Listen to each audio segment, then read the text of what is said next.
Once More to the Lake by E.B. White. One summer, along about 1904, my father rented a camp on a lake in Maine and took us all there for the month of August. We all got ringworm from some kittens and had to rub Pond's extract on our arms and legs night and morning, and my father rolled over in a canoe with all his clothes on. But outside of that, the vacation was a success, and from then on, none of us ever thought there was any place in the world like that lake in Maine. We returned summer after summer, always on August 1st, for 1 month. I have since become a saltwater man, but sometimes in summer there are days when the restlessness of the tides and the fearful cold of the seawater and the incessant wind which blows across the afternoon and into the evening makes me wish for the placidity of a lake in the woods. A few weeks ago, this feeling got so strong, I bought myself a couple of bass hooks and a spinner and returned to the lake where we used to go for a week's fishing and to revisit old haunts. I took along my son, who'd never had any fresh water up his nose and who had seen lily pads only from train windows. On the journey over to the lake, I began to wonder what it would be like. I wondered how time would have marred this unique, this holy spot, the coves and streams, the hills that the sun set behind, the camps and the paths behind the camps. I was sure that the tarred road would have found it out, and I wondered in what other ways it would be desolated. It is strange how much you can remember about places like that once you allow your mind to return into the grooves which lead back. You remember one thing, and that suddenly reminds you of another thing. I guess I remembered clearest of all the early mornings when the lake was cool and motionless, remembered how the bedroom smelled of the lumber it was made of and the wet woods whose scent entered through the screen. The partitions in the camp were thin and did not extend clear to the top of the rooms, and as I was always the first up, I would dress softly so as not to wake the others, and sneak out into the sweet outdoors and start out in the canoe, keeping close along the shore in the long shadows of the pines. I remembered being very careful never to rub my paddle against the gunwale for fear of disturbing the stillness of the cathedral. The lake had never been what you would call a wild lake. There were cottages sprinkled around the shores, and it was in farming, although the shores of the lake were quite heavily wooded. Some of the cottages were owned by nearby farmers, and you would live at the shore and eat your meals at the farmhouse. That's what our family did. But although it wasn't wild, it was a fairly large and undisturbed lake, and there were places in it which, to a child at least, seemed infinitely remote and primeval. I was right about the tar. It led to within half a mile of the shore, but when I got back there with my boy and we settled into a camp near a farmhouse and into the kind of summertime I had known, I could tell that it was going to be pretty much the same as it had been before.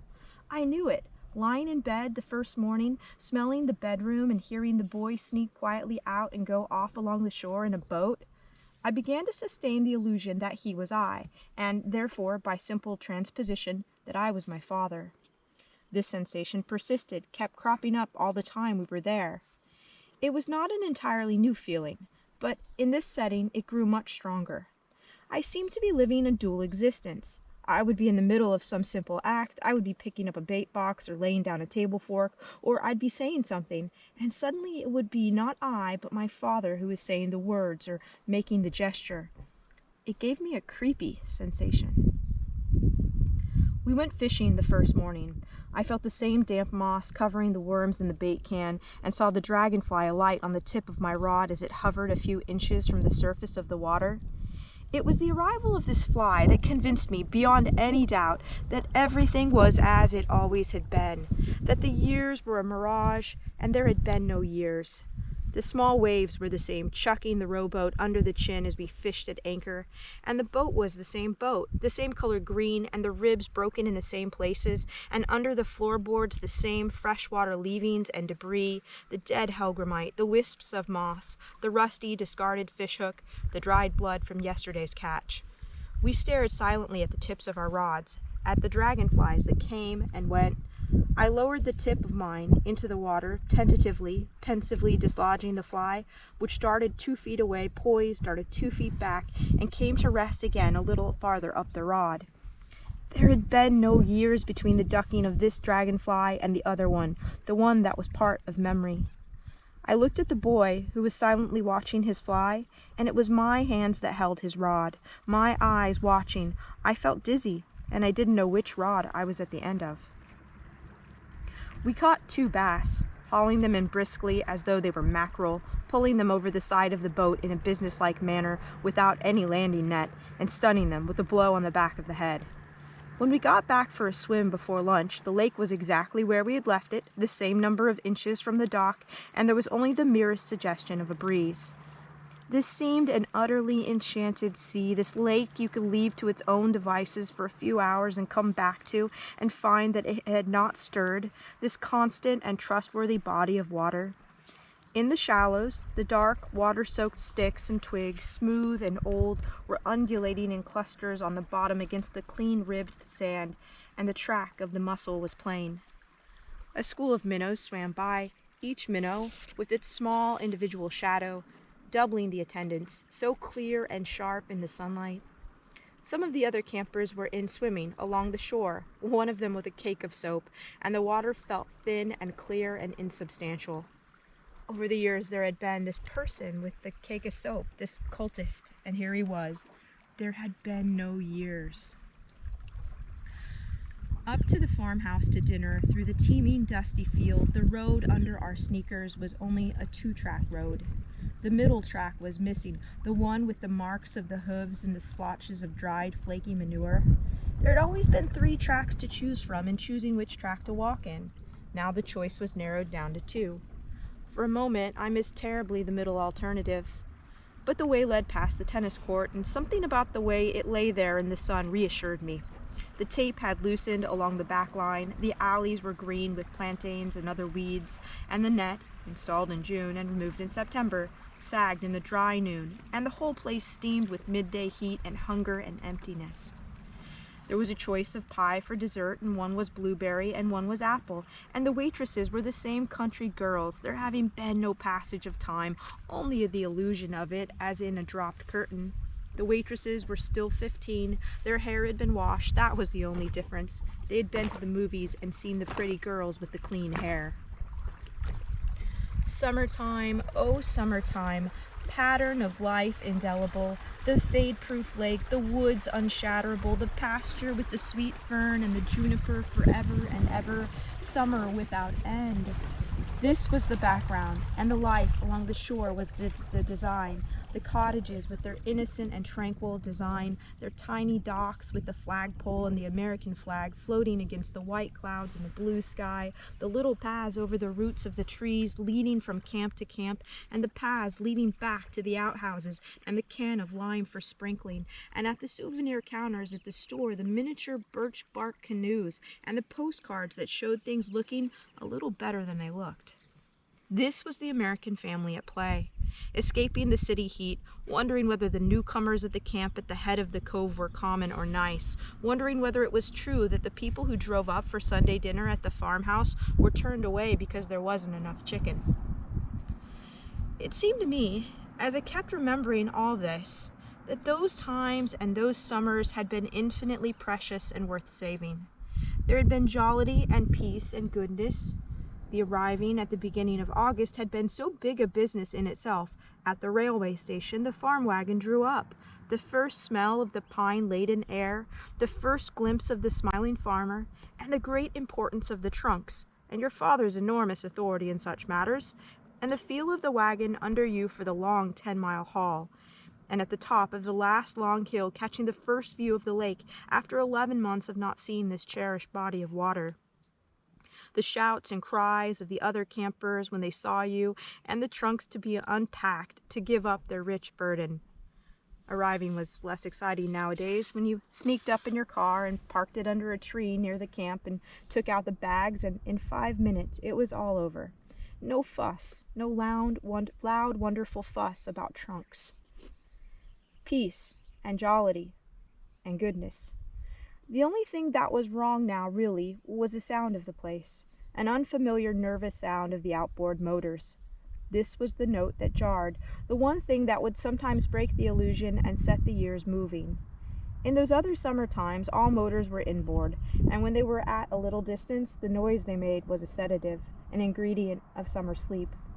There were 1-cylinder and 2-cylinder engines, and some were make and break and some were jump spark, but they all made a sleepy sound across the lake. The 1-lungers throbbed and fluttered, and the twin-cylinder ones purred, and that was a quiet sound too. But now the campers all had outboards. In the daytime, in the hot mornings, these motors made a petulant, irritable sound. At night, in the still evening, when the afterglow lit the water, they whined about one's ears like mosquitoes. My boy loved our rented outboard, and his great desire was to achieve single-handed mastery over it and authority, and he soon learned the trick of choking it a little, but not too much, and the adjustment of the needle valve. Watching him, I would remember the things you could do with the old 1-cylinder engine with the heavy flywheel, how you could have it eating out of your hand if you got really close to it spiritually. Motorboats in those days didn't have clutches, and you would make a landing by shutting off the motor at the proper time and coasting in with the dead rudder. But there was a way of reversing them, if you learned the trick, by cutting the switch and putting it on again exactly on the final dying revolution of the flywheel, so that it would kick back against compression and begin reversing. Approaching a dock in a strong following breeze, it was difficult to slow up sufficiently by the ordinary coasting method, and if a boy felt he had complete mastery over his motor, he was tempted to keep it running beyond its time, and then reverse it a few feet from the dock. It took a cool nerve, because if you threw the switch a 20th of a second too soon, you would catch the flywheel when it still had speed enough to go up past center, and the boat would leap ahead, charging bull fashion at the dock. We had a good week at the camp. The bass were biting well, and the sun shone endlessly day after day. We would be tired at night and lie down in the accumulated heat of the little bedrooms after the long, hot day, and the breeze would stir almost imperceptibly outside, and the smell of the swamp drift in through the rusty screens. Sleep would come easily, and in the morning the red squirrel would be on the roof, tapping out his gay routine. I kept remembering everything, lying in bed in the mornings, the small steamboat that had a long rounded stern like the lip of a ubangi, and how quietly she ran on the moonlight sails, when the older boys played their mandolins and the girls sang and we ate donuts dipped in sugar, and how sweet the music was on the water in the shining night, and what it had felt like to think about girls then. After breakfast, we would go up to the store, and the things were in the same place, the minnows in a bottle, the plugs and spinners disarranged and pawed over by the youngsters from the boys' camp, the fig Newtons and the Beeman's gum. Outside, the road was tarred, and cars stood in front of the store. Inside, all was just as it had always been, except there was more Coca-Cola and not so much Moxie and root beer and birch beer and sarsaparilla. We would walk out with a bottle of pop apiece, and sometimes the pop would backfire up our noses and hurt. We explored the streams quietly, where the turtles slid off the sunny logs and dug their way into the soft bottom, and we lay on the town wharf and fed worms to the tame bass. Everywhere we went, I had trouble making out which was I, the one walking at my side, the one walking in my pants. One afternoon, while we were there at that lake, a thunderstorm came up.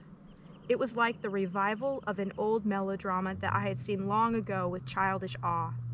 The second act climax of the drama of the electrical disturbance over a lake in America had not changed in any important respect. This was the big scene, still the big scene. The whole thing was so familiar, the first feeling of oppression and heat and a general air around camp of not wanting to go very far away. In mid-afternoon, it was all the same, a curious darkening of the sky and a lull in everything that had made life tick. And then the way the boat suddenly swung the other way at their moorings, with the coming of a breeze out of the new quarter and the premonitory rumble. Then the kettle drum, then the snare, then the bass drum and cymbals, then crackling light against the dark, and the gods grinning and licking their chops in the hills. Afterward, the calm. The rain steadily rustling in the calm lake, the return of light and hope and spirits, and the campers running out in joy and relief to go swimming in the rain, their bright cries perpetuating the deathless joke about how they were getting simply drenched, and the children screaming with delight at the new sensation of bathing in the rain, and the joke about getting drenched, linking the generations in a strong, indestructible chain, and the comedian who waded in carrying an umbrella. When the others went swimming, my son said he was going in too. He pulled his dripping trunks from the line where they had hung all through the shower and wrung them out. Languidly and with no thought of going in, I watched him, his hard little body, skinny and bare, saw him wince slightly as he pulled up around his vitals the small, soggy, icy garment. As he buckled the swollen belt, suddenly my groin felt the chill of death. And that's the end.